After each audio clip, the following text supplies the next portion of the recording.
Qui veut la parole? You understand English? I can try to understand. Okay, I'll try to pose the question quicker in English. Point one, Walden is hopelessly polluted.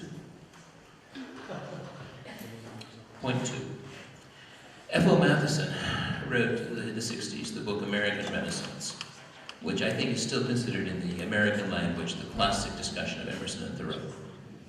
Matheson's assertion was that the identification of self and society, which is the absolute base of the Transcendentalists, was, having passed into the 20th century, reactionary, destructive, and absolutely no longer to be maintained. When I asked Hadot about this, about what are the value of the exercises now, what he would insisted is, very interesting, but no evidence that they are applicable to contemporary history or society. He refused to make the historical move. He always said, when I talked to him, he always insisted on this point of, I don't know, because the social context now is so different than it was then. Don't project from the one to the other. That was his assertion, at least to me. Thus, the assertion I want to make to you is it wise, est-ce que c'est bon d'apporter les transcendentalistes comme tu as fait? Because I think by taking the transcendentalists, for me, the key to Stoicism, the key to Epicureanism, is that the exercises fail. The exercises are over the top. The exercises are the effort of the group to maintain something they know they can't maintain. And the key to Emerson and Thoreau is that they didn't have that sense of failure. They refused that sense of tragedy. And that's why Matheson rejected in the mid-20th century Emerson and Thoreau. And it's also, I think, Dewey would also refuse Emerson and Thoreau. Très rapidement pour aborder les autres questions, parce que ça prendrait évidemment très longtemps. Je ne sais pas, quand vous avez discuté avec Pierre Hadot ne m'a pas dit ça. Okay. La première chose. Thoreau et Emerson, je l'inscris dans le courant avec Stanley Cavell. Ce qui est important, c'est quoi? Et je pense que ce qui est important, c'est aussi par rapport aux antiques. Est-ce que c'est parce que quelqu'un est inscrit dans les transcendentalistes que, quand même je ne vois pas en quoi je pourrais les critiquer, mais est-ce que c'est parce que c'est dans les transcendentalistes que ce qu'ils ont pu dire ou faire, et même avant ça, vivre, est-ce que c'est parce que, quand je prends l'analyse de Stanley Cavell, quand je regarde jamais uniquement les œuvres, mais également ce qu'a mis en œuvre Emerson, à la fois pour les sociétés, tout comme Thoreau, je dis simplement qu'ici, il y a des singularités d'exercice spirituel. Mais je critique mon propre propos en disant, attention, ce sont des singularités existentielles, ce sont bien des individus. Est-ce que pour autant ça peut en faire une école? On n'est pas sûr. Jamais je ne cite le transcendentalisme.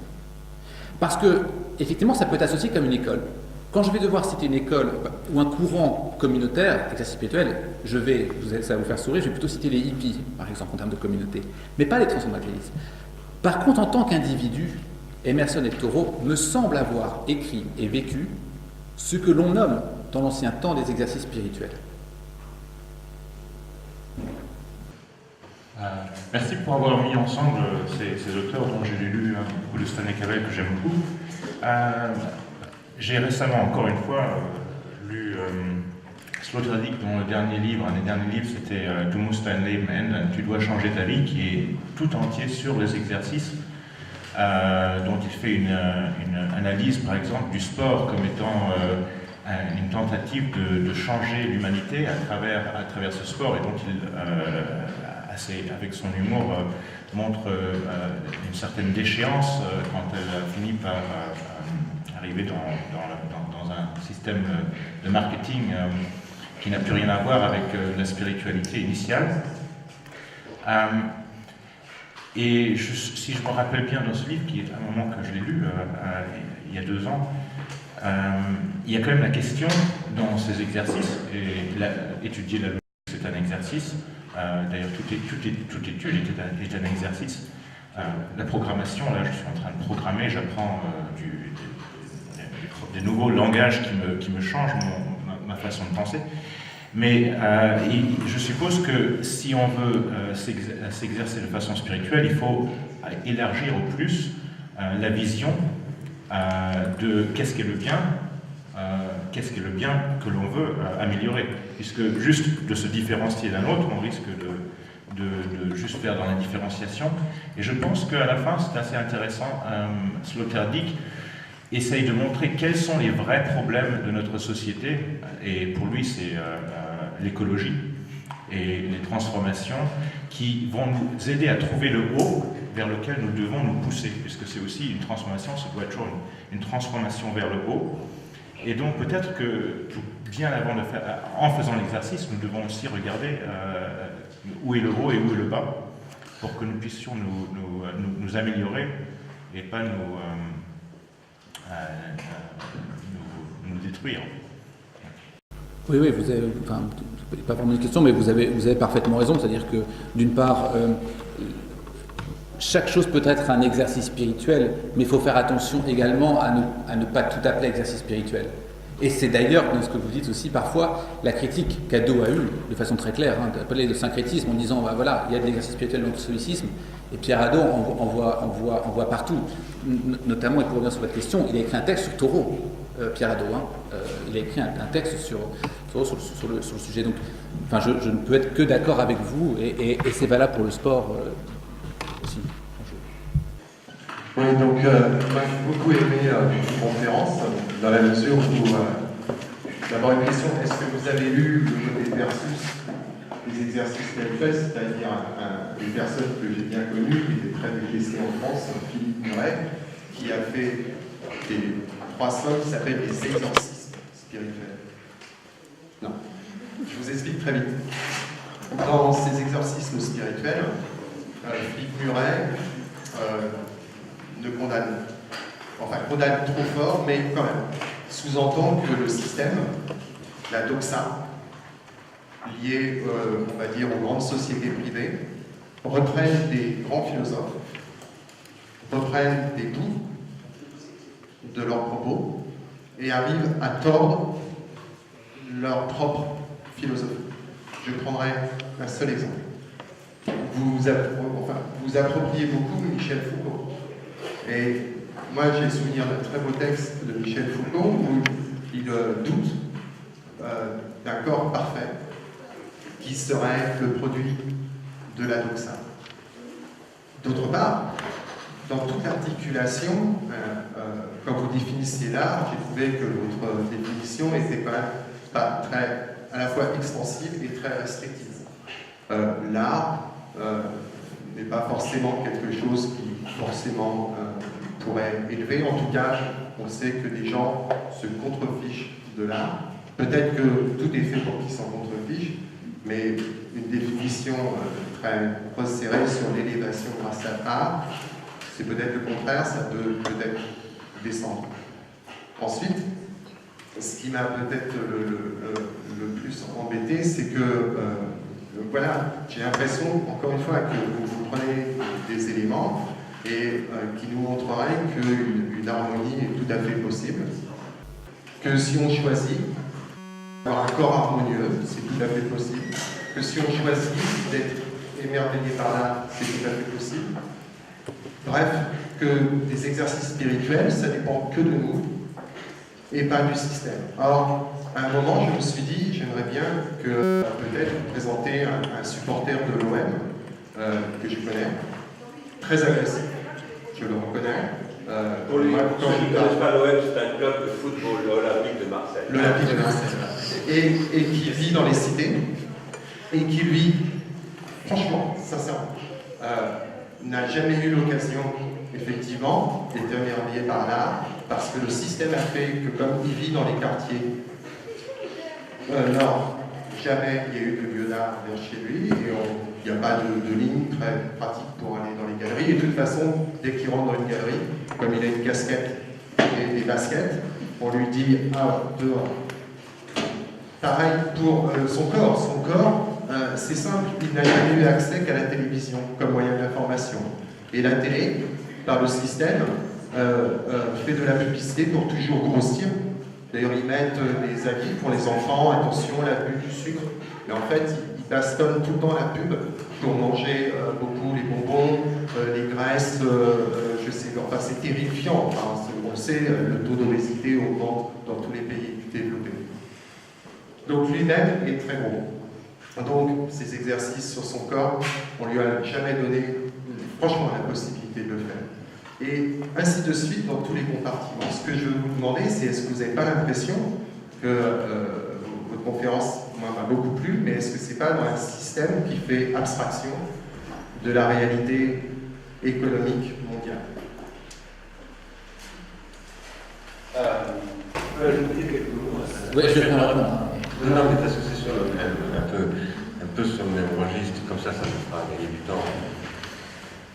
Juste avant, je voudrais enchaîner sur ce que disait Laurent à l'instant, mais je voudrais quand même dire que Pierre Hadot, quand il est entré dans cette problématique, il pose que l'Académie de Platon est un lieu de technique de soi. Et que c'est une école. Et que c'est pas du tout un lieu où on fait sa technique de soi, chacun dans son coin. Que d'autre part, c'est rapporté à des questions de théorie, c'est-à-dire à des pratiques de la géométrie, etc., à des disciplines. Et comme le disait tout à l'heure Henri, tout savoir est une technique de soi. Sinon, pas ça, sinon c'est pas un savoir.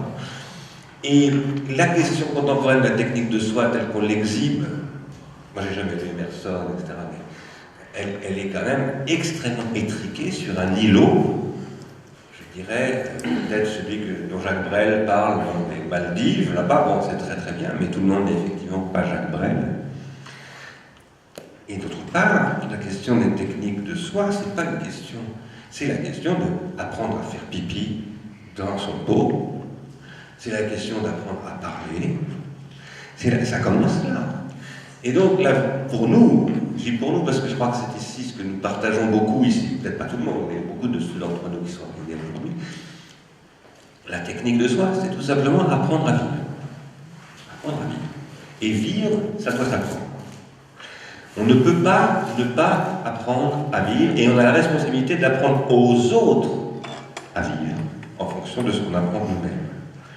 Ceci se produit, selon nous, là, je crois que c'est aussi un point spécifique que nous apportons, dans une situation où nous sommes des êtres que Georges Canguilhem appelle des vivants techniques. Canguilhem dit ce qui nous définit, c'est la vie technique. Et que, en tant que vie technique, nous devons sans cesse apprendre à ne pas détruire ce qui nous permet de nous détruire à travers ce qui nous permet. Donc nous disons, la technique de soi, c'est le problème de la pharmacologie technique. C'est-à-dire du caractère foncièrement empoisonnant de tout ce qui est bon. Autrement dit, la question, c'est pas ce qui est bon et ce qui est mauvais, le problème, c'est pas l'ontologie, c'est pour ça, praxéologie ou axiologie, vue du soi. Et nous appelons ça la thérapeutique. Thérapeutique étant une thérapeutique, une thérapeia, c'est un mot qu'utilise beaucoup Jean Frémiot, je ne sais pas s'il est encore là, en tant que photographe, en tant qu'artiste, une thérapeia, c'est évidemment une technique de soi et des autres. Et si nous nous référons beaucoup à Gilbert Simondon ici, parce que là je crois que c'est vraiment ce qui est partagé par tout le monde ici, l'intérêt pour Simondon, c'est parce que chez Simondon, il n'y a pas de soi sans les autres. Autrement dit, l'opposition moi les autres, soit psychique et soit sociale, ne fonctionne pas, n'a aucun intérêt. C'était un petit peu ce qui était un peu gênant, les références que vous faisiez, parce que c'est vraiment le moi face. Moi, ça me paraît un peu archaïsant. Après, la question que posait Laurent est absolument fondamentale. C'est-à-dire que, ou bien on dit, il y a un côté comme ça chez le dernier Foucault, je me retire, plus qu'un côté, il le dit très clairement. C'est quand il parle de l'Empire, où à un moment donné, bon, on est désabusé de l'espace public, et on va se rétracter. Et on se dit, bon, je me démerde, voilà, pour les autres. Ben, nous, on pense que la philosophie, c'est pas ça. Pas du tout ça. La philosophie, c'est avant tout, c'est ce que je disais ce matin, par exemple, se soucier du fait que le soleil disparaîtra dans 3 ou 4 milliards d'années, bah, ça nous pose des problèmes. Quel rapport avec nous? Zéro. Parce que le problème, c'est nous, oui, mais pas ce nous-là, c'est pas ce nous égoïste, c'est un nous qui est projeté au-delà de lui-même et qui donne la joie que l'on trouve dans l'exercice spirituel de Ignace de Loyola, comme de Foucault, comme de Sénèque, etc. Exercice spirituel ou technique de soi. Et par rapport à cela, nous sommes confrontés à une époque, la première, à ma connaissance, dans l'histoire de l'humanité, qui est intégralement organisée pour détruire les techniques de soi.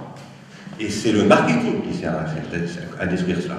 Parce que le marketing dont on parlait à l'instant à propos de ce supporter de l'OM, Laurent, eh bien, il est là pour désapprendre aux gens à vivre, pour faire qu'ils ne sachent même plus bouffer. Parce que n'importe quel môme dans n'importe quel quartier pourri de la dernière des villes du tiers-monde sait encore faire, c'est-à-dire essayer de manger correctement alors qu'il n'en a pas les moyens, eh bien, nous avons affaire, c'est ça que les gâteries dont parle Sloterdijk, nous avons affaire à un système qui désapprend ça. Donc, à propos de Foucault, moi j'ai déploré dans un livre qui s'appelle Prendre soin, vous avez employé cette expression, il n'y a pas de mots sur le marketing chez Foucault. Il n'y en a pas non plus chez Hans Jonas. Hans Jonas s'en prend à la technoscience qui détruit l'ontologie, etc. On se réfère à Heidegger et à une certaine théologie aussi. Mais le problème aujourd'hui, c'est que tout cela, dont on rend souvent responsables les auteurs des riots, l'hyperviolence des villes, des banlieues de Londres, etc., attendez, c'est le marketing qui produit tout ça. C'est le marketing qui organise le désapprentissage de la vie, qui détruit les circuits éducatifs, qui rend impossible la tâche de transmission de génération en génération de toutes ces choses qui sont les apprentissages de la vie comme technique du nous et pas simplement du soi. Et ça s'appelle la politesse, technique, en général, politesse au sens large. Donc, moi j'ai trouvé très intéressant votre exposé, parce qu'en plus il y avait plein de trucs que je ne connaissais pas, ce que vous disiez sur Dewey, etc., extrêmement intéressant sur l'œuvre d'art, même si, comme disait Laurent, il est vrai que ça mériterait peut-être un élargissement de la notion de l'œuvre, mais j'ai trouvé ça vraiment intéressant. Mais en même temps, il y a quelque chose de paradoxal. Oui, il est évident, monsieur Stigler, que tout d'abord, et je voudrais répondre quand même rapidement à monsieur, que lorsque je vous ai interpellé au Collège de France, c'était évidemment sur la question du marketing, sur la question de l'innovation, sur lequel, évidemment, je ne suis rien du tout, sur lequel je ne partage pas votre avis. Évidemment là-dessus, pour tout un tas de raisons, je ne pense pas que ce soit le lieu d'en débattre, même si j'aimerais le faire, en exposant un jour, moins complètement, pourquoi il y a le marketing, et pourquoi le marketing d'ailleurs pourrait tout à fait disparaître, et pourquoi il n'y a pas de marketing dans certains endroits, et pourquoi il y en a, etc. Et effectivement, je ne partage pas cet avis. Le marketing, ce serait trop réducteur de le voir de cette façon-là, et je ne peux pas répondre à ça en détail ici. Alors, la manière dont on fait bouffer du sucre et de la graisse, comme ça, c'est de la génération spontanée, ça? Non mais attendez, ou bien je réponds sur mon propos aujourd'hui, c'est technique. Ma question, c'est le désapprentissage de la vie, organisé industriellement. Laissons tomber le marketing. Sachons pas savoir si c'est le marketing ou pas le marketing, mais est-ce que ça existe ou pas? Pour cela, je citerai ma dernière phrase, que visiblement n'a pas été entendue. À nos yeux, l'éducation, pas dit comme question comme ça, l'éducation à l'exercice spirituel, recouvrant ascèse, maîtrise de soi, peuvent et doivent permettre aux individus de prendre soin d'eux-mêmes. Prendre soin de soi, dans tous les cours au Collège de France qui ont été republiés par Michel Foucault, c'est une partie fondamentale de prendre soin de soi chez Michel Foucault. Enfin, je veux dire, ça correspond, dans un troisième tome, dans tous les cours au Collège de France, ça correspond quand même à plus de 450 pages, de prendre soin de soi. Oui, mais je sais, donc c'est pourquoi j'utilise ce mot-là, c'est que je le mets simplement en perspective avec les autres.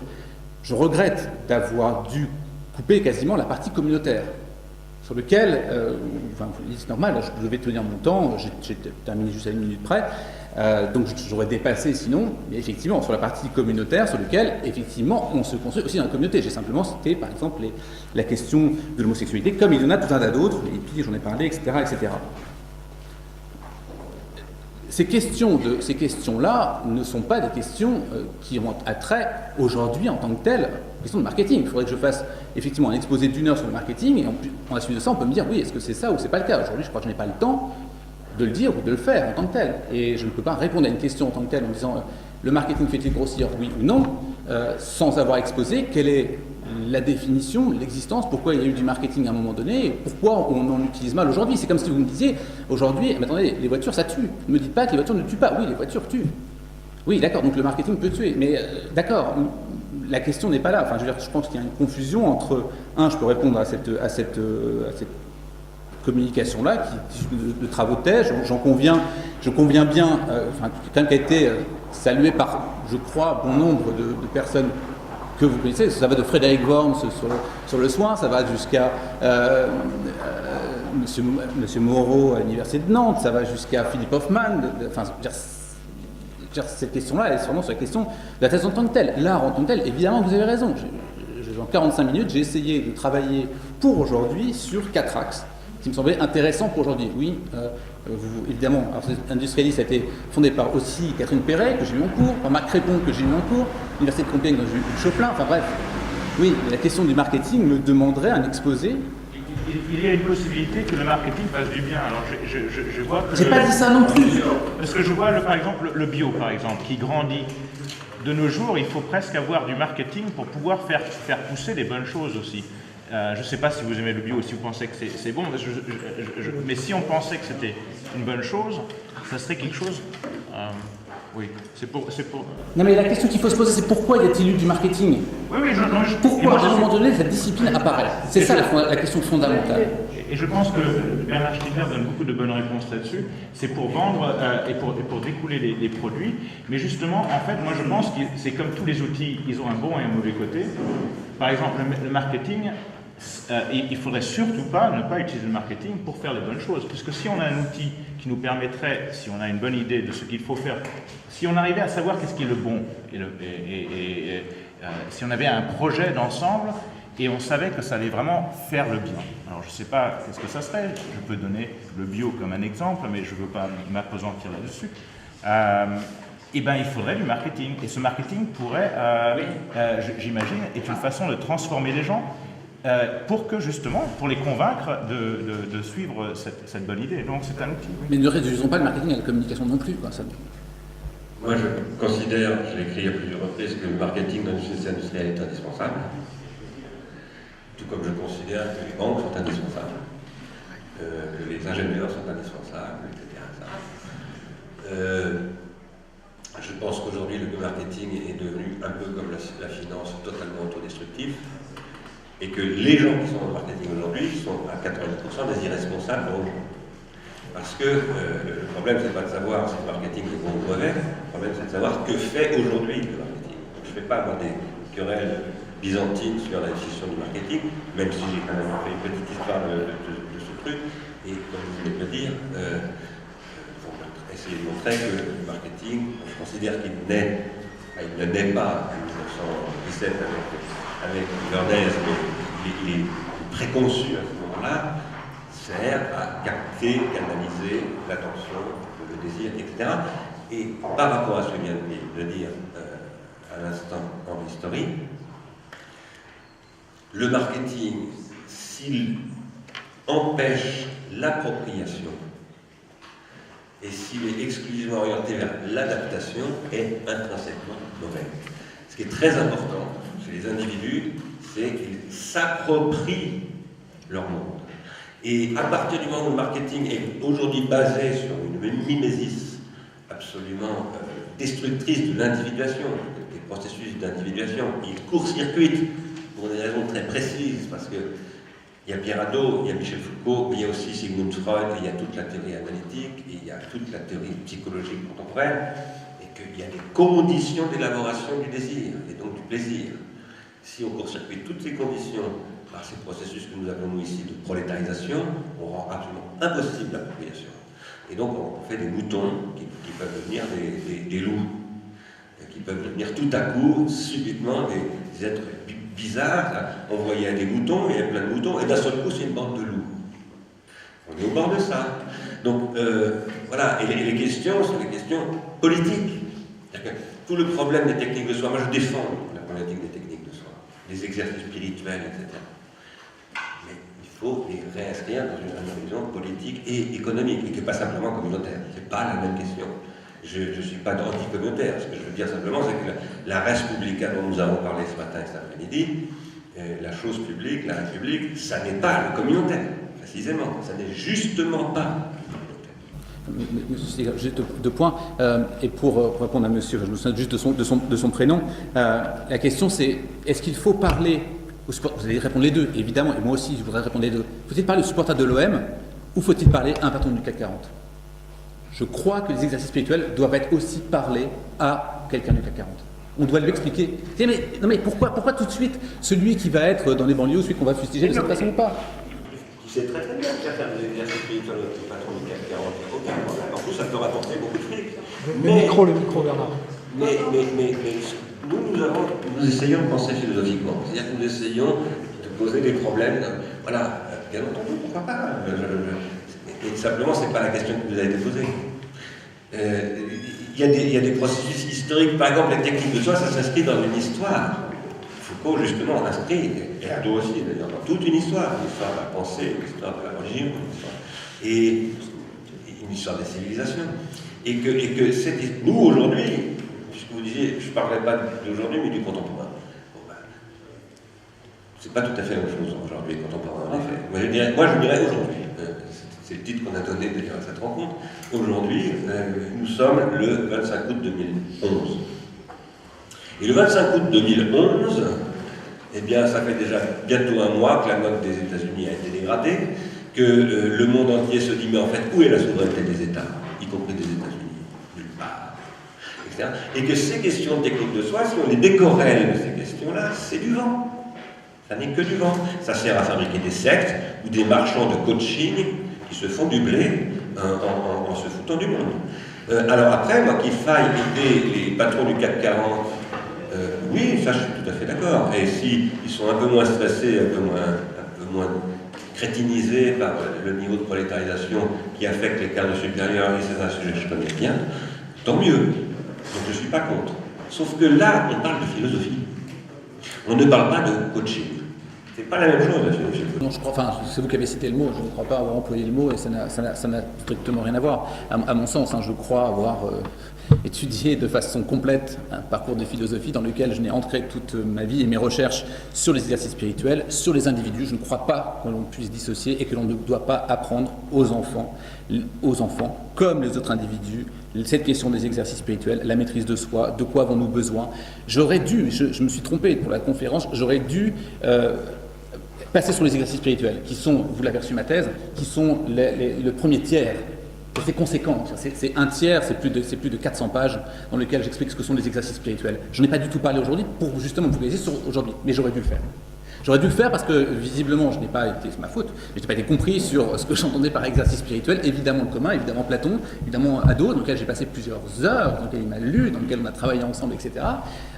Et tout un tas d'autres qui vont de Didier Ribon jusqu'à Richard Schusterman et les autres. Donc je veux dire, ce n'est pas une conférence que je fais comme ça en parlant de coaching et puis voilà, je crains d'avoir une étiquette un peu professeur de marketing, enseignant de marketing, ce qui est compliqué parce que comprenez bien qu'on est en train d'essayer, c'est pas grave à titre personnel, mais d'attaquer quelqu'un qui justement peut se dire oui, on peut philosopher, on peut aller jusqu'au bout, on peut faire des résultats de philosophie, on peut publier également, et c'est ce que j'ai fait, dans lequel je parle de la méditation philosophique. La méditation philosophique, c'est ensemble, c'est à plusieurs, c'est dans le dialogue, c'est à deux, et j'ai quand même publié 4 ouvrages sur le sujet, donc il y a quand même quelque chose. Et d'autre part, effectivement, j'enseigne le marketing, dans lequel on n'a pas la même définition.